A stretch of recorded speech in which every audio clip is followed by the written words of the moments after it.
ಕೋಲಾರ ಹೊಸಕೋಟೆ ರಾಷ್ಟ್ರೀಯ ಹೆದ್ದಾರಿ ಹೈವೇ ರಸ್ತೆಯಲ್ಲಿ ಹೂವನ್ನ ತೆಗೆದುಕೊಂಡು ಹೋಗುತ್ತಿದ್ದ ದ್ವಿಚಕ್ರ ವಾಹನಕ್ಕೆ ವೇಗವಾಗಿ ಹಿಂಬದಿಯಿಂದ ಬಂದ ಕಾರು ಅಪಘಾತ ಮಾಡಿದ ಹಿನ್ನೆಲೆ ದ್ವಿಚಕ್ರ ಸವಾರ ಆಸ್ಪತ್ರೆಗೆ ಸಾಗಿಸುವಾಗ ಸಾವನ್ನಪ್ಪಿರುವ ಘಟನೆ ಬೆಂಗಳೂರು ಗ್ರಾಮಾಂತರ ಜಿಲ್ಲೆ ಹೊಸಕೋಟೆ ತಾಲೂಕಿನ ಕೊಳತೂರು ಗೇಟ್ ಸಮೀಪ ನಡೆದಿದೆ.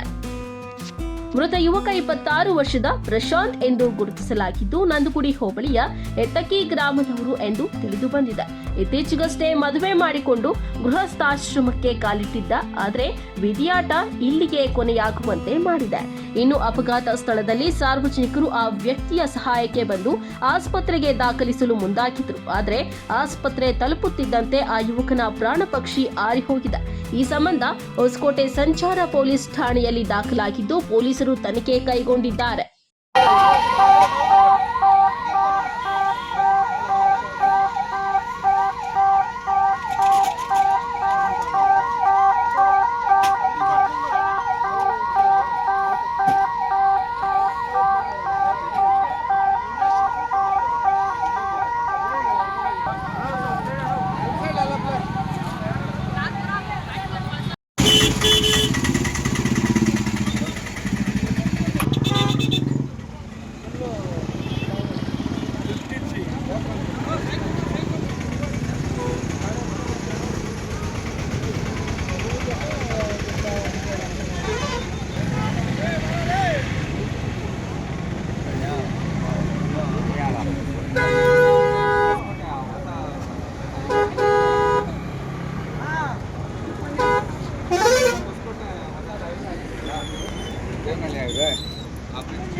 ಯಾವ ಊರು ಗಾಡಿ